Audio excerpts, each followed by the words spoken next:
네, 오늘 말씀의 제목은 하나님의 백성들은 기도를 어떻게 하는가입니다. 야고보서 1장을 먼저 보겠습니다.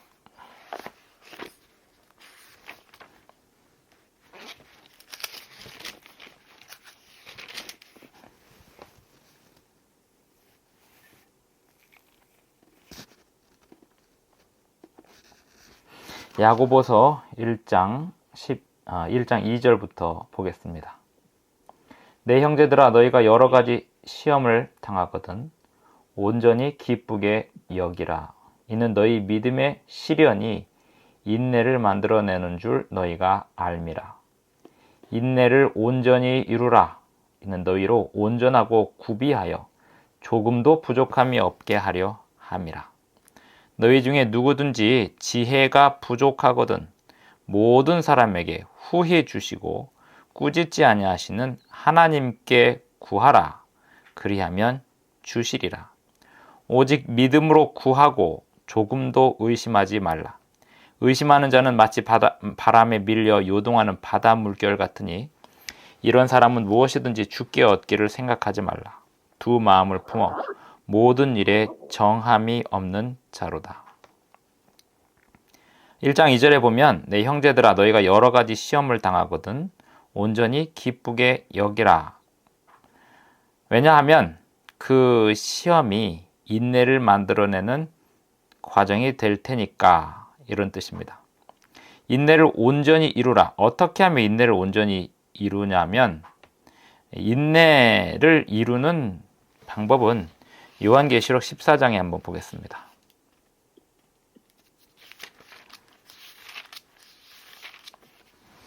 요한계시록 14장 12절에 보면 성도들의 인내가 여기 있나니 그들은 하나님의 계명과 예수에 대한 믿음을 지키는 자니라.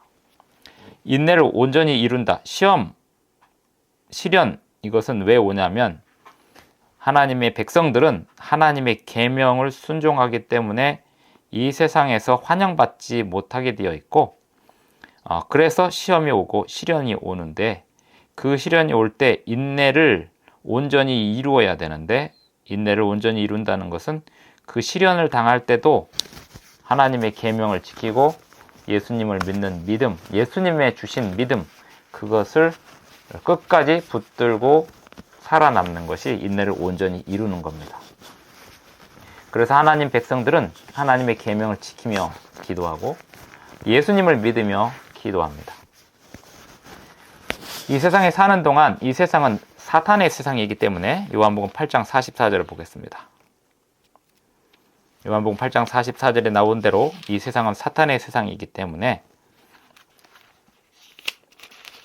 이 세상에서 환영받으려면 사탄이 가르쳐준 방식대로 살아야 됩니다.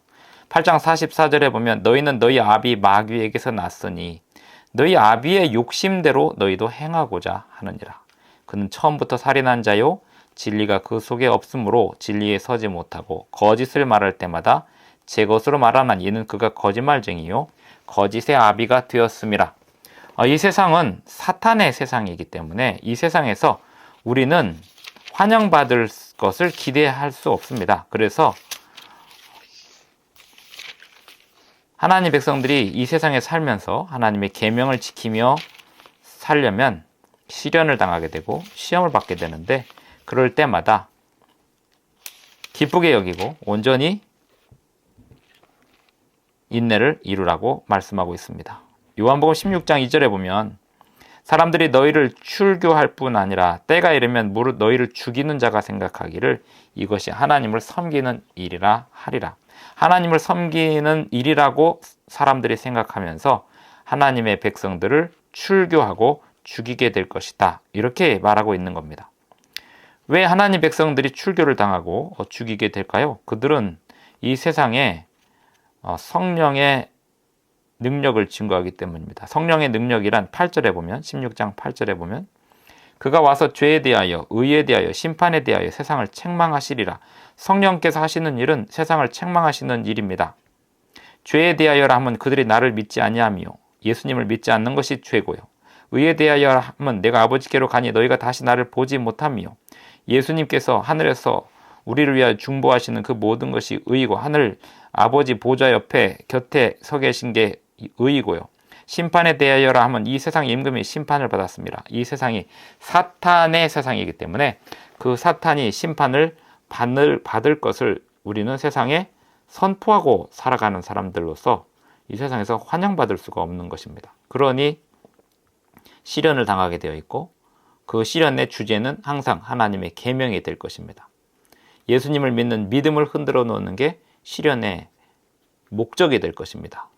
끝까지 어떤 시련이 와도 예수님을 믿는 믿음으로 그리고 하나님의 계명을 지키는 힘으로 견뎌내라고 말씀하고 있습니다.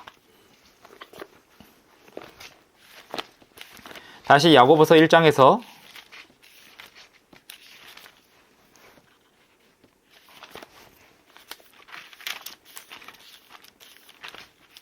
보면 5절에 보면 너희 중에 누구든지 지혜가, 여기서 이 지혜는 인내를 온전히 이루는 힘입니다. 지혜가 부족하거든 후히 주시고 꾸짖지 아니하시는 하나님께 구하라. 그리하면 주시리라. 오직 믿음으로 구하고 조금도 의심하지 말라. 시련을 통과하는 그 인내를 가지려면, 끈기를 가지려면 지혜가 필요한데 그 지혜란 하나님의 계명을 분별하는 지혜고 예수님을 믿는 믿음을 고수하는 지혜입니다. 그 지혜를 하나님께 구하라. 끝까지 구하라. 믿음으로 구하라. 조금도 의심하지 말라. 그러면서 두 마음을 품지 말라고 이야기합니다. 8절에 보면 두 마음을 품어 모든 일에 정함이 없는 자로다. 두 마음을 품으면 하나님께 지혜를 온전히 구하지 못한다는 것입니다. 언제 두 마음을 품게 되냐면 9절에 보면 낮은 형제는 자기의 높음을 자랑하고 부한 자는 자기의 낮아짐을 자랑할지니 이는 그가 풀의 꽃과 같이 지나감이라. 해가 돋고 뜨거운 바람이 불어 풀을 말리면 꽃이 떨어져 그 모양이 아름다운 일이 없어지나니 부한 자도 그 행한 일에 이와 같이 쇠잔하리라. 낮은 형제나 높은 사람이나 부한 자나 다 하나님 앞에 겸손함을 자랑하라고 이야기합니다. 12절에 보면 시험을 참는 자는 복이 있나니 이는 시련을 견디어낸 자가 주께서 자기를 사랑하는 자들에게 약속하신 생명의 면류관을 얻을 것이기 때문이라. 13절 사람이 시험을 받을 때 내가 하나님께 시험을 받는다 하지 말지니 하나님은 악에게 시험을 받지도 아니하시고 친히 아무도 시험하지 아니하시느니라. 오직 각 사람이 시험을 받는 것은 자기 욕심에 끌려 미혹됨이니. 하나님의 계명 지키는 게 왜 시험이 되냐면 하나님의 계명을 지키는 것은 자기 욕심이 아닌 하나님의 뜻을 이루는 것이 하나님의 계명을 지키는 건데요. 이 세상에서는 사탄이 가르쳐준 방식대로 욕심을 부리며 살아야 되기 때문에 그게 갈등이 늘 생깁니다. 그러면 두 마음이 생기고 두 마음을 품으면 믿음이 흔들리고 믿음이 흔들리면 지혜가 사라지고 인내를 이루지 못하게 되는 것입니다.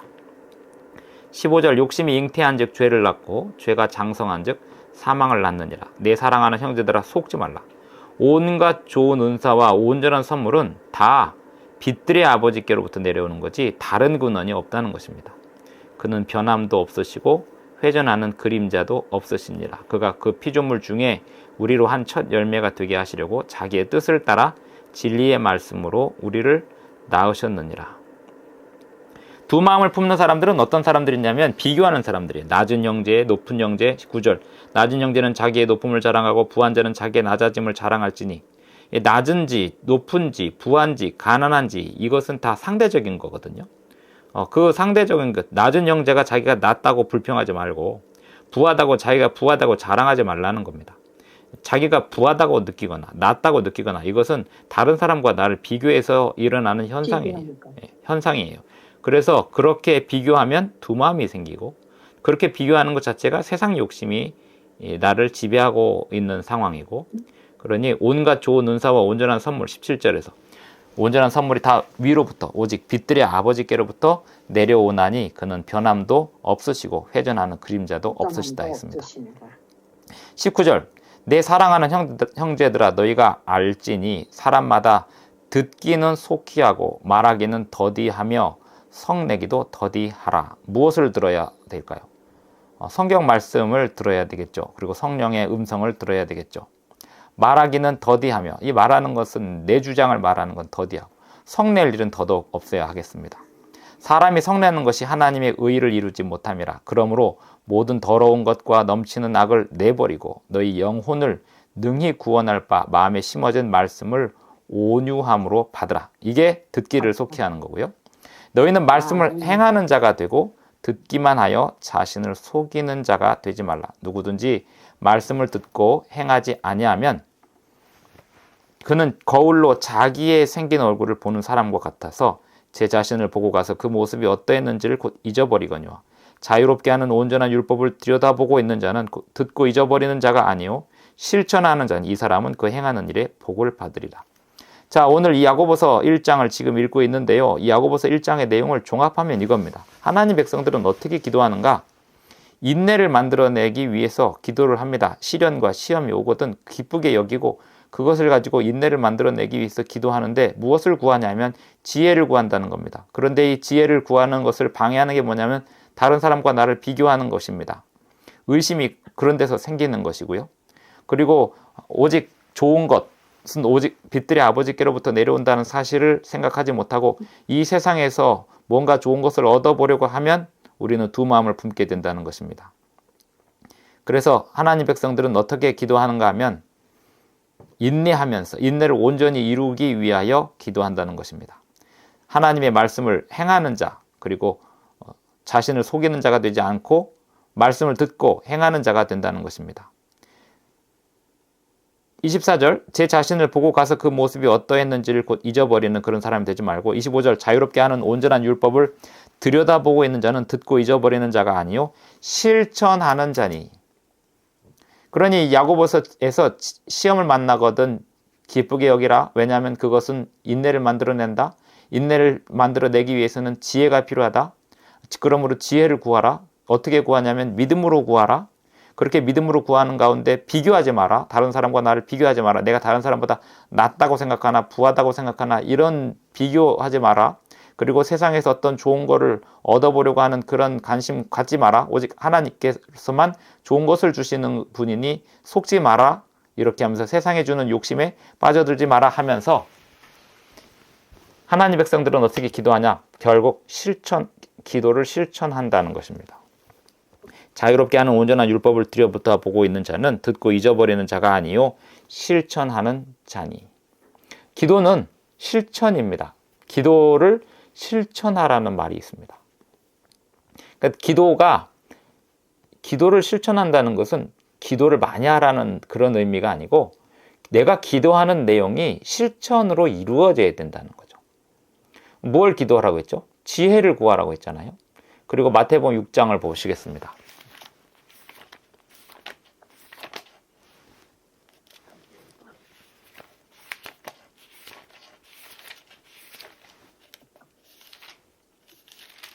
마태복음 6장 보면 그런즉 너희는 33절 그런즉 너희는 먼저 그의 나라와 그의 의를 구하라.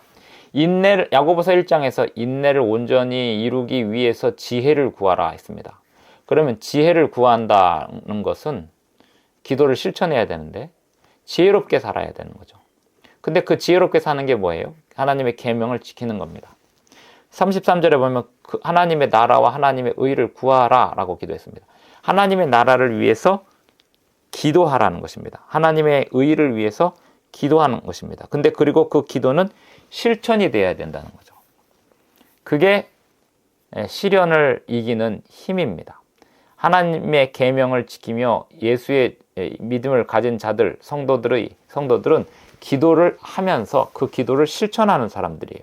하나님의 나라를 확장시키는 사람들, 하나님의 나라를 확장시키는 행동을 실천하는 사람, 하나님께 지혜를 구하면서 인내를 실천하는 사람, 계명을 지키는 사람. 계명을 어떻게 지키냐면 하나님의 계명에 불순종하도록 요구하는 세상의 요구를 저항하는 사람. 그저 마음으로만 받고 정신으로만 생각하는 게 아니고 그것을 실천하는 사람. 그렇게 실천을 하니까 핍박을 받게 되어 있고, 그 핍박을 받을 때 그것을 계속해서 이겨낼 수 있도록 견뎌내라는 겁니다. 그러니 하나님 백성들은 어떻게 기도하는 사람이냐면 핍박받는 사람들입니다.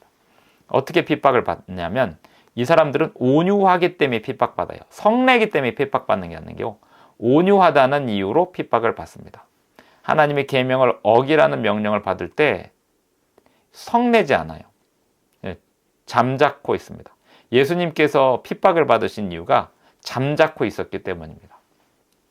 예수님도 만약에 내가 억울하다고 막 덤볐으면요, 예수님을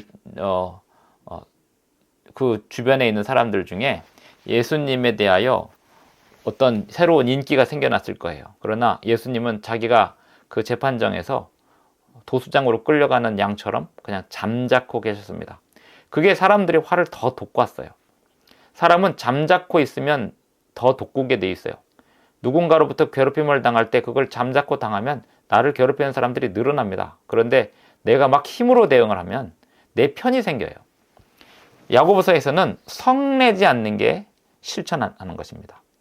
온유한 사람, 그것이 기도를 실천하는 사람입니다.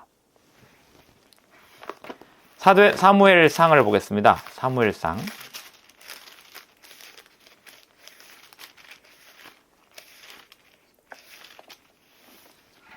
1장을 보겠습니다. 에브라임 산지 라마다임 소빔에 에브라임 사람 엘가나라는 사람이 있었으니 그는 여로함의 아들이요 엘리후의 손자요 도후의 증손이요 숲의 현손이더라. 그에게 두 아내가 있었으니 한 사람의 이름은 한나요 한 사람의 이름은 분인나라. 분인나에게는 자식이 있고 한나에게는 자식이 없었더라. 이 사람이 매년 자기 성읍에서 나와서 실로에 올라가서 만군의 여호와께 예배하며 제사를 드렸는데 엘리의 두 아들 홈니와 비느하스가 여호와의 제사장으로 거기에 있었더라. 엘가나가 제사를 드리는 날에는 제물의 분깃을 그의 아내 분인나와 그의 모든 자녀에게 주고 한나에게는 갑절을 주었습니다. 왜냐하면 한나는 자식이 없었는데 엘가나가 한나를 사랑했기 때문에 소외감을 느끼지 않도록 분인나와 자녀들에게 주는 그 선물을 한나는 혼자만 받잖아요. 그러니 한나가 그 물질에 대하여 비교하지 않도록 분인나와 자식들에게 줬던 그것을 한나에게는 갑절을 줬다는 겁니다. 자식이 없지만 자식이 있는 거나 다름없이 풍성하게 물질을 줬어요. 이는 그를 사랑함이라. 그러나 여호와께서 그에게 임신하지 못하게 하시니, 여기서 여호와께서 그에게 임신하지 못하게 하시니라는 이러한 말은 그 상황에 대하여 하나님이 마음 먹으면 임신하게 하실 수 있다 이런 뜻이지, 하나님이 한나를 미워했다 그런 뜻이 아닙니다. 여호와께서 그에게 임신하지 못하게 하심으로 그의 적수인 분인나가 그를 심히 격분하게 하여 괴롭게 하더라. 지금 이제 이 분인나라고 하는 여자가 한나를 질투하고 괴롭히고 하는데, 이 한나가 이럴 때 성도로서 어떻게 대응을 하냐면 분인나랑 싸우지 않습니다. 7절 매년 한나가 여호와의 집에 올라갈 때마다 남편이 그같이 하며 분인나가 그를, 사실 이 분인나가 이렇게 질투하게 된 건 남편이 자기에게보다 갑절이나 주잖아요. 그런데 사실 한나에게 갑절을 주는 이유는 분인나는 분인나만 줘요? 분인나가 난 자식들에게도 주니까 뭐 충분히 줬던 거죠. 근데 한나는 혼자니까 한나에게는 갑절을 줘야 또 서로 공평하게 되는 거잖아요. 그러나 이렇게 하면 할수록 분인나는 계속 화가 나니까 한나를 막 격동시키는 겁니다. 격분하게 하고 괴롭게 하는 겁니다. 8절 그의 남편 엘가나가 그에게 이르되 한나여 어찌하여 울며 어찌하여 먹지 아니하며 어찌하여 그대의 마음이 슬프냐, 내가 그대에게 10 아들보다 낫지 아니하냐 하니라. 지금 이 한나와 엘가나의 갈등은 누가 어떻게 할 수 있는 게 아니에요. 지금 뭐 한나의 성품이 못된 것도 아니고 엘가나가 성품이 못된 것도 아니고 한나한테 잘 못하는 것도 아니고, 다만 잘못한 게 있다면 이 엘가나가 부인을 둘을 뒀다는 건데, 그때 당시 성경시대 사람들은 다들 그렇게 살았으니까 이게 그렇게 지금은 잘못된 거지만 지금의 기준으로 보면 안 되고 그때 기준으로 보면 그냥 일상이에요. 일상적인 삶을 사는데 이 성전에 갈 때마다 성소에 갈 때마다 이런 상황이, 성소에 갈 때 왜 이렇게 선물을 주는 일이 있냐면 하나님께 예배하고 나면 그 하나님께 드리는 제물도 있지만 하나님께 드리는 제물과 함께 식구들이 함께 나눠 먹는 제물이 있습니다. 그래서 하나님께 예물을 드리면 또 식구들에게도 서로 선물을 주고받는 그런 풍습이 당연히 있게 되는 거죠. 옛날에 성소 시대에는 하나님께 제사를 할 때 무슨 일이 있었냐면 하나님께만 제물을 드리는 게 아니고 하나님께 제물을 드리면서 일부는 그 예배에 참여한 사람들이 같이 잔치를 하게 되어 있었어요. 고기를 먹고. 그래서 이스라엘 백성들은 고기를 언제만 먹었냐면 저기 성소 갈 때만 먹었어요. 그냥 일상생활에서 먹은 게 아니고 제사할 때만 먹은 거예요. 그러니까 레위기에 보면 광야 성소에서는 평상시에는 고기를 못 먹게 되어 있어요. 고기를 먹는다는 건 우상 숭배와 연결이 되는 걸로 간주되었습니다. 그래서 그 먹는 잔치나 또 선물을 주고받는 이러한 잔치는 성소에 갈 때, 그런데 그 좋은 날, 그럴 때마다 시기 질투가 벌어지는 거죠. 참 재미있는 건 교회 갈 때마다 싸움이 나는 거죠. 교회 갈 때마다 싸움이 나는 게 오늘날 이 신실한 성도들이 안식일날만 되면 싸움 나는 거랑 비슷한 상황이 돼요. 그러니까 아무 일도 아닌 것들이 싸움이 생겨요. 이게 분인나처럼 못된 사람이 없어도 누군가 다 못된 역할을 한 번씩 하면서 그렇게 됐는데 8절에 보면 그의 남편 엘가나가 그에게 이르되 한나여 어찌하여 울며 어찌하여 먹지 아니하며 어찌하여 그대의 마음이 슬프냐 내가 그대에게 10 아들보다 낫지 아니하냐 하니라. 그들이 실로에서 먹고 마신 후에 한나가 일어나니 그때 제사장 엘리는 여호와의 전 문설주 곁 의자에 앉아 있었더라. 한나가 마음이 괴로워서 여호와께 기도하고 통곡하며 서원하여 이르되 만군의 여호와여 만일 주의 여종의 고통을 돌보시고 나를 기억하사 주의 여종을 잊지 아니하시고 주의 여종에게 아들을 주시면 내가 그의 평생에 그를 여호와께 드리고. 지금 이 한나는 아들이 없다는 서름 때문에 화가 나 있었습니다. 그런데 이 화를 어디다가 푸는 게 아니고 하나님께 기도를 하고 있습니다. 근데 아들이 없다는 서러움을 한나는 지금 어떤 마음으로 가지고 있냐면 이 이스라엘 백성들은 자식을 낳는 게 하나님 나라에 기여하는 거예요. 누가 메시아의 족보를 이어갈지, 누가 제사장의 족보를 이어갈지, 누가 가문의 제사장의 족보를 이어갈지 모르기 때문에 자식을 낳는 게 기여하는 겁니다. 교회 다니면서 내가 한 명도 전도하지 못했다라고 하는 것에 대하여 스트레스를 받고 사는 사람은 지극히 신앙적인 사람이에요. 내가 교회를 평생 다녔지만 내가 누군가를 영혼 구원을 못 해봤다. 이것 때문에 서럽고 이것 때문에 슬프고 이것 때문에 막 하나님께 울면서 기도하고 있는 사람이라면 정말 당연하게 그렇게 기도하는 게 맞는 거죠. 마치 이 조선시대에 우리나라 조선시대에도 이 여인네가 어디 시집을 가서 아기가 안 생기면 그렇게 서러운 것처럼 왜 서럽죠? 자식을 낳으면 어깨에 힘이 들어가서요? 그게 다가 아니고 옛날이나 지금이나 최근까지 자식을 낳는다는 건 가정에 기여를 하는 겁니다. 영적인 자식이든 육적인 자식이든 일꾼을 만드는 거예요. 우리나라가 출산율이 줄어들잖아요. 그럼으로써 나라가 어려워지잖아요. 사람을 생산한다는 거, 사람을 만들어낸다는 거, 자식을 낳고 또 제자를 양성한다는 거, 이 모든 것은 세상을 향한 기여입니다. 그러니 그게 되지 않는 삶에 대하여 마음 아파하고 괴로워하는 건 당연한 거죠. 사실 분인나가 한나를 격동시켜서 마음이 괴로운 게 아니고 그건 그 다음 문제고 자식이 안 생기는 거에 대하여 이 마음이 괴로웠던 것입니다. 그런데 분인나가 더 격동시켰던 거고 한나는 성도로서 그 분인나랑 싸우지 않았던 거고요. 엘가나에게 화풀이하지 않았던 겁니다.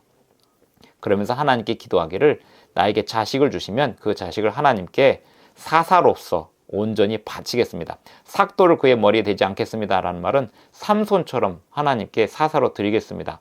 그 평생을 내 자식이라고 생각하지 않고 하나님께 온전히 드리겠습니다. 이렇게 드리는 기도였습니다. 그러니 한나의 기도는 철저히 하나님의 나라와 하나님의 의를 구하는 기도예요. 그냥 한 여인의 개인의 원한을 푸는 기도인 것처럼 보이지만 사람은 하나님의 뜻을 이루는 큰 대의를 이루는 그 꿈을 가진 사람들은 그 의를 이루지 못할 때 원한이 생기고 분노가 생깁니다. 그 분노를 하나님께 드리는 게 기도예요. 하나님 백성들은 어떻게 기도를 하는가 하면 소원을 받아서 기도를 합니다. 그 소원이란 하나님의 뜻을 이루는 소원입니다. 빌립보서 2장을 보겠습니다.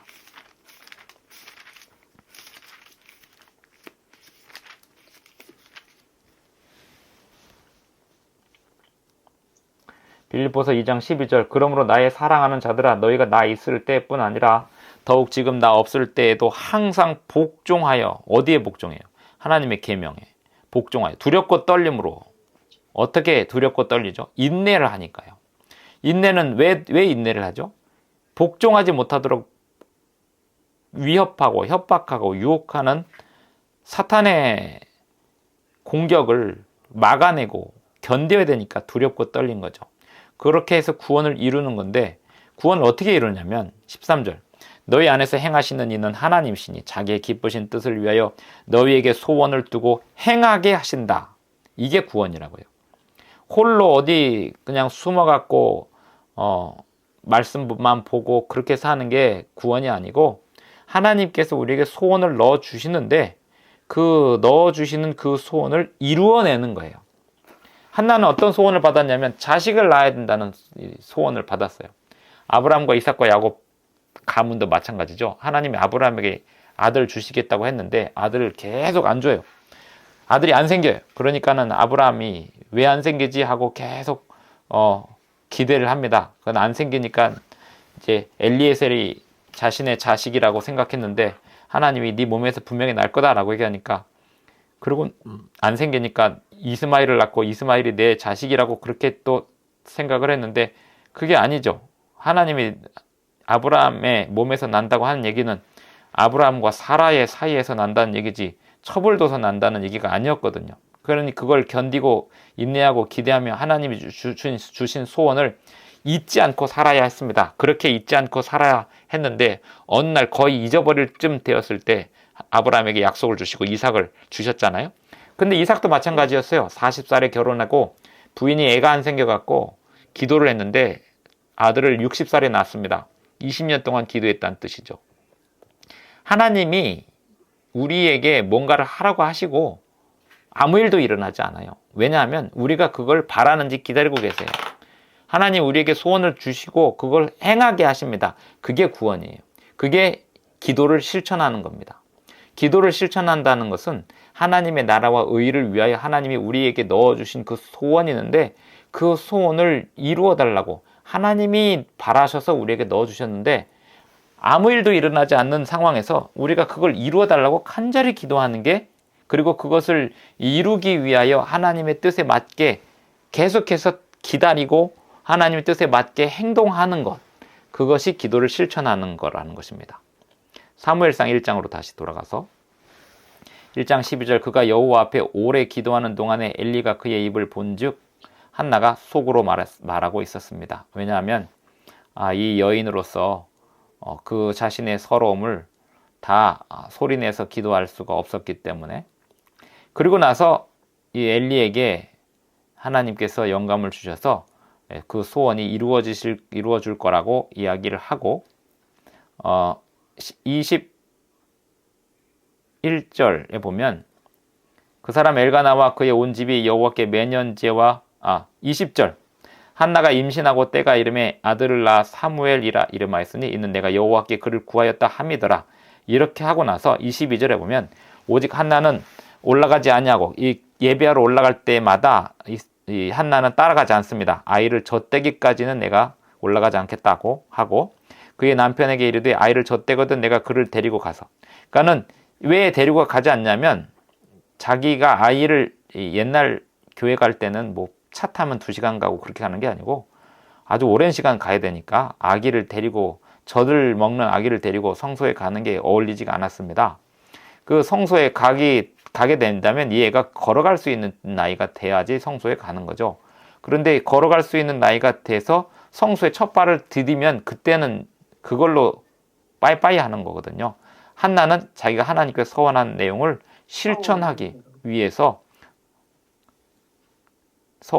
매년 제와 서원제를 드리러 올라갈 때 데리고 가지 않았던 겁니다. 22절 오직 한나는 올라가지 아니하고 그의 남편에게 이르되 아이를 줬대거든 내가 그를 데리고 가서 여호와 앞에 뵙게 하고 거기에 영원히 있게 하리이다 하니 그의 남편 엘가나가 그에게 이르되 그대의 소견에 좋은 대로 하여 그를 젖대기까지 기다리라.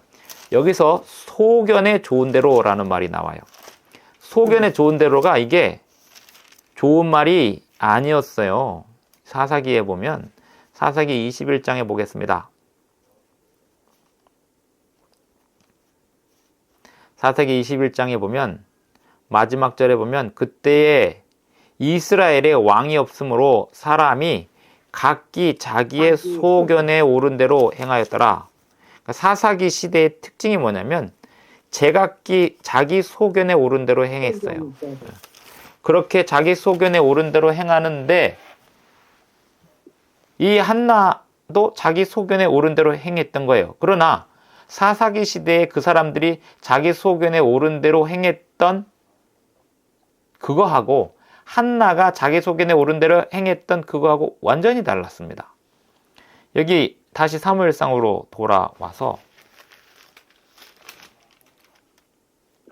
23절 그의 남편 엘가나가 그에게 이르되 그대의 소견에 좋은 대로 하여 그를 젖대기까지 기다리라. 한나가 판단하고 기도하고 판단한 그대로 행하라고 남편이 격려를 해줍니다.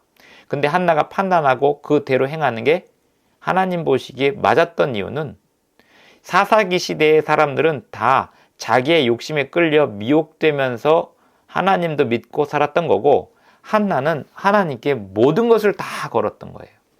자신의 원한, 분노, 자신의 소원, 꿈, 이 모든 걸 오직 빛들의 아버지께로부터 모든 좋은 것이 내려온다고 믿고 모든 좋은 것은 하나님께로부터 온다. 그러니 그 모든 좋은 것을 오직 하나님께 다 돌려드린다. 이렇게 행했기 때문에 한나의 판단이 옳을 수밖에 없었던 겁니다. 그는 성령의 인도하심을 받았기 때문에요. 그래서 이 기도라고 하는 게 참 재밌는 게 하나님 백성들이 기도를 하는 게 결국은 자신의 소견에 오른 대로 해야 돼요. 우리 각자가 매일매일 똑같은 기도문을 읽는 게 기도가 아닙니다. 우리는 매일매일 다 자신의 입장에서 자신의 소견에 오른 대로 기도를 해야 됩니다.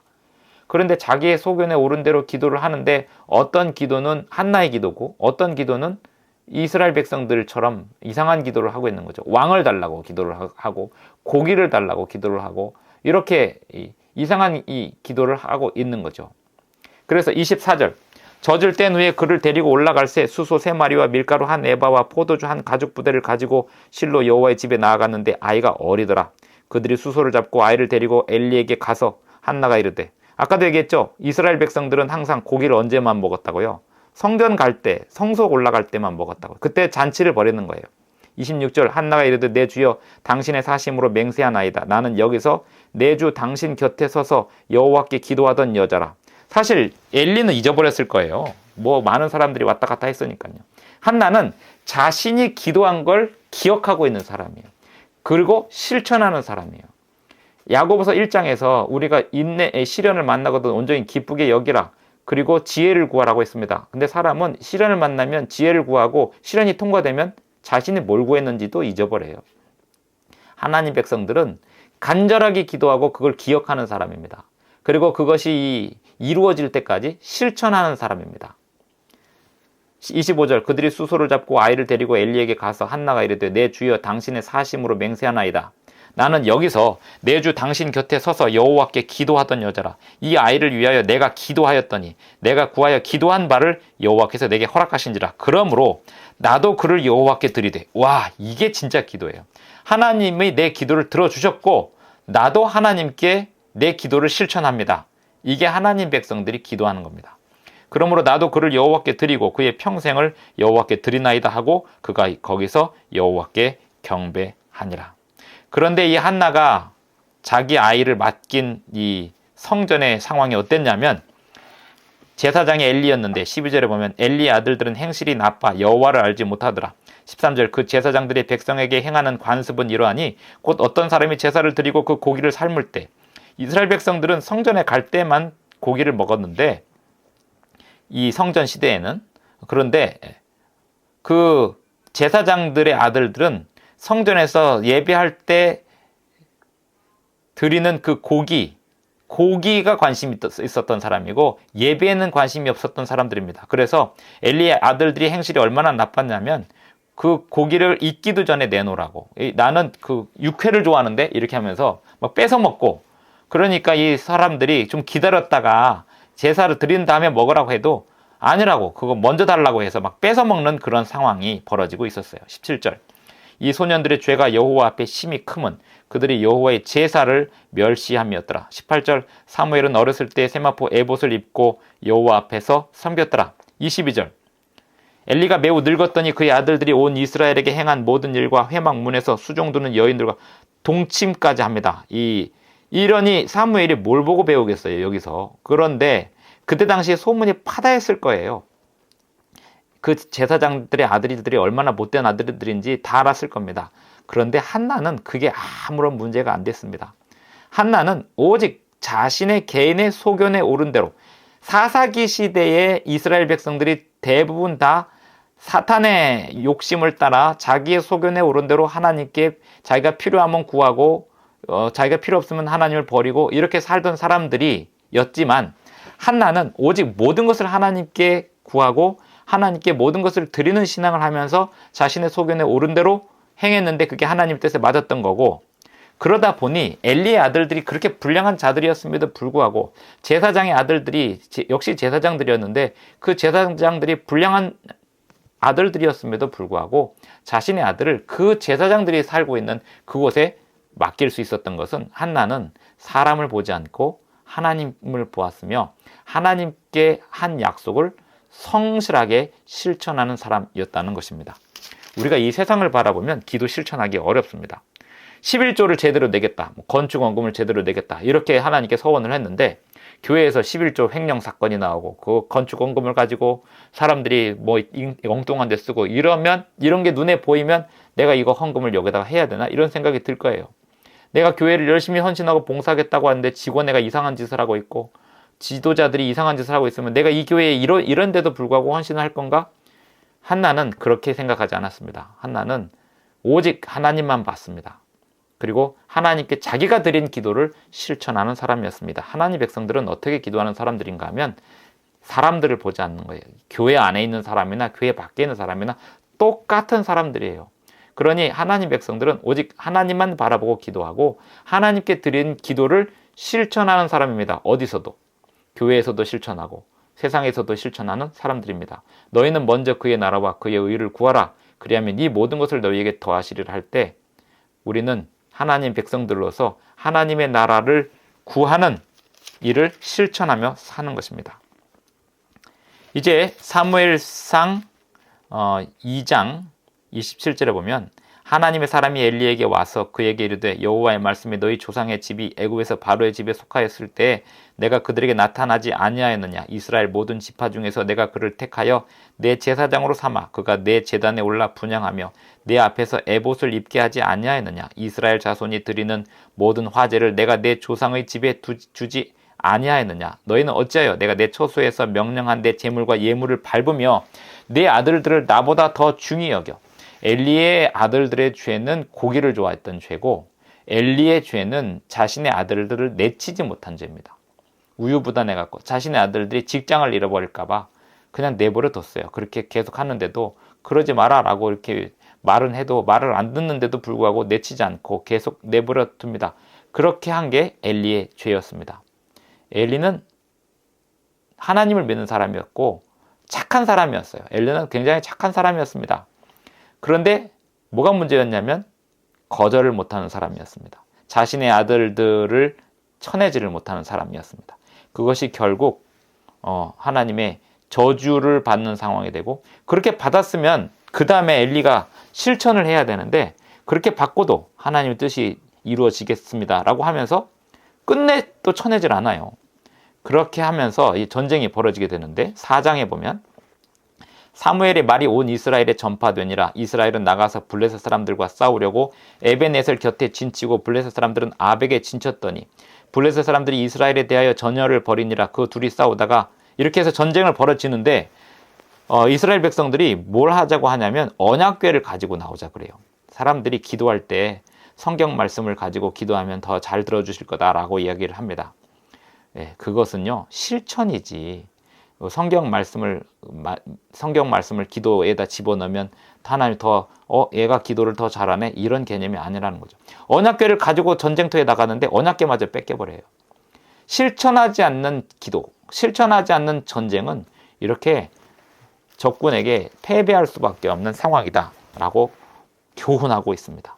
오늘 저는 여기서 마무리를 짓고 마치면서 대화를 좀 나누려고 하는데요.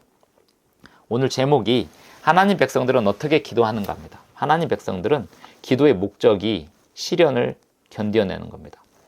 왜 시련을 견뎌내죠? 하나님의 계명을 지키다 보니까 시련이 오니까요. 하나님의 계명을 지키다가 오는 시련하고 하나님의 계명을 지키지 않는데 오는 시련하고는 또 달라요. 이 세상은 모든 사람이 다 시련을 받고 삽니다. 고난을 당하고 삽니다. 누구나 다 고난을 당하고 삽니다. 고난이 없는 사람이 없어요. 아무리 부유하고 행복하게 잘 사는 것 같아도 건강에 고난이 있거나 근심은 다 있습니다. 그러나 그건 일반 세상적인 근심에 불과하고 진짜 근심은 이 죄악된 세상에서 하나님의 계명에 순종하려고 할 때 일어나는 근심이에요. 그 근심을 이겨내기 위하여 기도하는 겁니다. 그 근심을 끝까지 극복해내기 위하여 기도하는 겁니다. 그래서 지혜가 필요한 거고, 그리고 기도를 실천하는 사람들입니다. 자기가 하나님께 무엇을 위해서 기도했는지 기억하는 사람들이고 그 기도를 실천하는 사람들입니다. 그저 성경책을 가지고 있다고 기도하는 게 아닙니다. 또 기도문을 멋있게 작성했다고 기도하는 게 아닙니다. 우리의 매일매일의 삶에서 하나님께 계명을 지키는 그 목적을 위하여, 하나님의 나라와 하나님의 의를 위하여 염려했던 그 부분을 실천하는 과정에서 일어나는 모든 어려운 일들을 놓고 기도하고 기억하고 하나님께서 주셨을 때 그것을 실천에 옮기는 것이 하나님 백성들이 기도하며 살아갔던 방식이고, 그렇게 살다 보면 이 세상에, 죄악된 세상에 사탄의 백성들이 가하는 시련보다 더한 시련이 있으니 교회 안에서 또 하나님을 믿는 백성들의 모습 속에서 더 큰 위선과 더 큰 죄들을 바라보게 될 텐데, 그 죄들을 바라보면서 엉뚱한 생각하지 않고 그럼에도 불구하고 하나님만을 바라보며 내가 해야 될 일들을, 하나님께 소원한 일들을 교회를 중심으로, 하나님의 교회를 중심으로 실천하는 사람들이 하나님 백성들의 기도하는 삶이라고 말씀을 드리겠습니다. 기도하겠습니다. 하늘에 계신 우리 아버지, 오늘도 우리에게 말씀을 주시고 또 교훈하여 주시니 감사합니다. 우리가 무엇을 위해 기도하고 사는지 기억할 수 있게 해주시고 우리의 시련을 극복할 수 있는 지혜를 허락하여 주시옵소서. 우리가 아버지께 드린 기도들, 그 모든 기도들을 우리의 매일매일의 삶에서 실천하겠사오니 기억하게 해주시옵소서. 예수님의 이름으로 기도합니다. 아멘. 아멘. 감사합니다, 목사님. 감사합니다. 감사합니다. 감사합니다. 수고하셨습니다. 오늘은 녹음을 안 하셨나요, 목사님? 했습니다. 여기 녹음기. 하셨어요? 예. 지워주세요.